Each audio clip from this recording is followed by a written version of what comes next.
नमस्कार दोस्तों, कैसे हैं आप। इजी न्यूज़ में आप सभी का स्वागत है।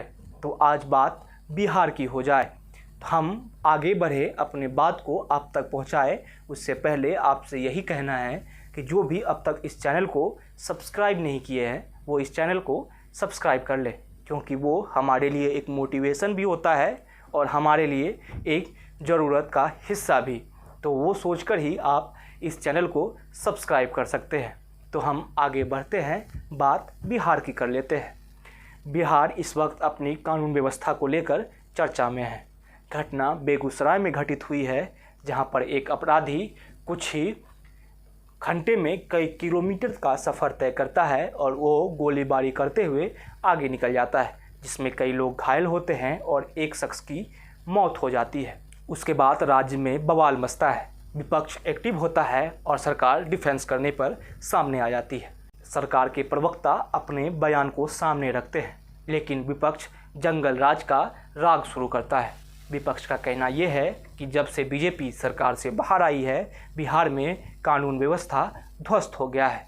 अपराधी बेखौफ हो गए हैं, वो जब चाहते हैं, जहां चाहते हैं, जिसकी चाहते हैं हत्या कर देते हैं, किसी को भी मौत के घाट उतार देते हैं। बेगूसराय का 5 थाना क्षेत्र, जिसमें तेघरा और कुछ थाना क्षेत्र आते हैं, जिसको लेकर ये सवाल का किया जाता है कि एक अपराधी 5 थाना क्षेत्र से होकर गुजर जाता है, लेकिन पुलिस की नींद नहीं खुलती है। वैसे एक बात मैं आपको बहुत ही कॉन्फिडेंस के साथ कह सकता हूँ, बिहार की पुलिस वैसे भी हमेशा नींद में ही रहती है। बिहार के पुलिस के पास इंटेलिजेंस के नाम पर कुछ भी नहीं है, ये मैं बहुत ही पुख्ता तौर पर कह सकता हूँ।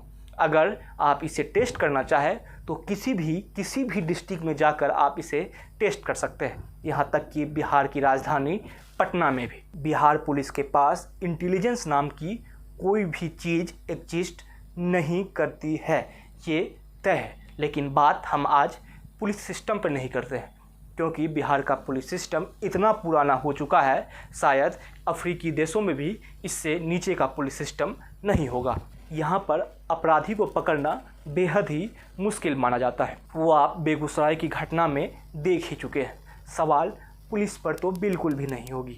मेरे हिसाब से सवाल आज उस एक लेटर पे होनी चाहिए जिस पर उस जो लोग जख्मी हुए हैं और जिसकी मृत्यु हुई है उसकी जाति सामने रख दी गई है। और नीतीश कुमार का फिर ये बयान सामने आया है कि एक जाति को टारगेट किया गया है और एक ऐसे जगह पे टारगेट किया गया है जहां दूसरी जाति के लोग ज़्यादा रहते हैं। मतलब कि नीतीश कुमार इस घटना को जातिगत एंगल को देने में लगे हुए हैं। मुझसे पूछे तो नीतीश कुमार एक ऐसे मुख्यमंत्री है जो बयानों को लेकर तो कम से कम नहीं जाने जाते हैं। लेकिन नीतीश जी, आपको हो क्या गया है? आखिर एक घटना में भी जातिगत एंगल क्यों? बिहार जाति पाति के कारण वैसे भी सभी राज्यों से 20 साल पीछे चल रहा है। अब घटना में भी जाति ला दीजिए और पता चलेगा।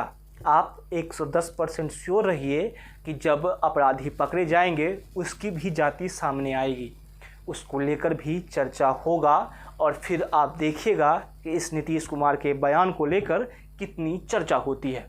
नीतीश कुमार ने सबसे ये कहा है कि वहाँ पर एक जाति को टारगेट किया गया है और एक जाति के बाहुल्य वाले इलाके में ही उसको टारगेट किया गया है।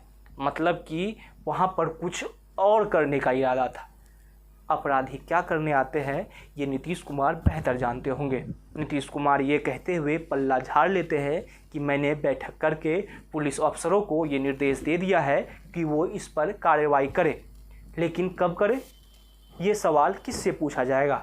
बिहार के डीजीपी तक आप अगर पहुंचने की कोशिश करें तो शायद वो आपके पहुंच से दूर है, और आप नीतीश कुमार से पूछने जाए तो वो जाति पाति का नाम लेकर आगे बढ़ जाते हैं। तो बिहार का क्या होगा? बेगूसराय की जनता अभी भी खौफ में है।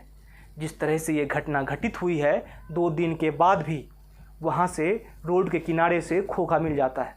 मतलब कि पुलिस के सिस्टम का काम करने का आप तरीका देख लीजिए। पुलिस अब तक अपराधी को नहीं पकड़ पाई है। अपराधी इतने जघन्य अपराध करने के बाद भी, इतने किलोमीटर चलकर गोलीबारी करने के बाद भी पुलिस के गिरफ्त से दूर है।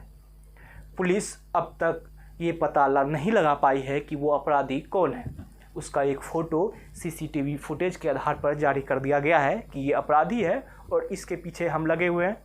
बिहार में कानून व्यवस्था, चाहे वो तेजस्वी और नीतीश कुमार की सरकार हो या फिर बीजेपी या नीतीश कुमार की सरकार हो, किसी के समय में भी सही नहीं थी। दिक्कत ये है कि तेजस्वी के आने के बाद अचानक से घटनाओं में बढ़ोतरी हुई है। अब इसको आप किसी भी एंगल से देख लीजिए, लेकिन बात बिहार की कर लीजिए। आखिर बिहार में पुलिस का सिस्टम कब सही होगा? बात बिहार में आधुनिक पुलिस बनाने की होती है। उसके लिए लाखों करोड़ रुपए के फंड जारी कर दिए जाते हैं। आप एक फ़ोन कॉल उठा के देख लीजिए, आपको बिहार में कोई भी पुलिस का सिस्टम नज़र नहीं आएगा। आखिर पुलिस रहती कहाँ है? सवाल ये है कि इतने 5 थाना क्षेत्र से एक अपराधी गोलीबारी करते हुए निकल जाता है और पेट्रोलिंग की एक भी पार्टी कहीं भी सड़कों पर मौजूद नहीं होती है। और सबसे दिलचस्प बात यह है कि गांव के अंदर अंदर अगर कोई फायरिंग करे तो समझ में आता है कि पुलिस हर जगह मौजूद नहीं रह सकती है, लेकिन मेन रोड पर जहां पर पुलिस की पेट्रोलिंग होनी चाहिए और पुलिस वहां नहीं है। 7 पुलिसकर्मियों को सस्पेंड करके नीतीश कुमार ने ये दिखा दिया है कि हम इसको लेकर सख्त है और इस पर बहुत जल्द कार्रवाई हो जाएगी। लेकिन हो कुछ नहीं रहा है, होना कुछ है भी नहीं। बिहार पीछे था, और क्यों पीछे था वो आपको पुलिस सिस्टम को देखकर समझ में आ जाएगा। और आप इससे बिहार के प्रगति को देखकर बिल्कुल समझ लीजिए। कुछ ही दिनों आपको ध्यान में होगा कि बेगूसराय में एक कंपनी का उद्घाटन हुआ था, जिसमें तब शहनवाज हुसैन उद्योग मंत्री थे और नीतीश कुमार मुख्यमंत्री के तौर पर जाकर उस फैक्ट्री का उद्घाटन करके आए थे। अब आप सोच के देखिए कि उस बेगूसराय में उस कंपनी का मालिक अपना पैसा क्यों इन्वेस्ट करेगा। सवाल सोचने का है, क्योंकि बिहार में सवाल पूछना नहीं है। पहले तो चुनाव में जाति पाति होती थी और अब अपराध में भी जाति आ गई है। ये वीडियो आपको कैसा लगा हमें ज़रूर बताइएगा। साथ ही साथ इस वीडियो को लाइक और शेयर करना ना भूलें और जाते जाते इस चैनल को सब्सक्राइब कर लें।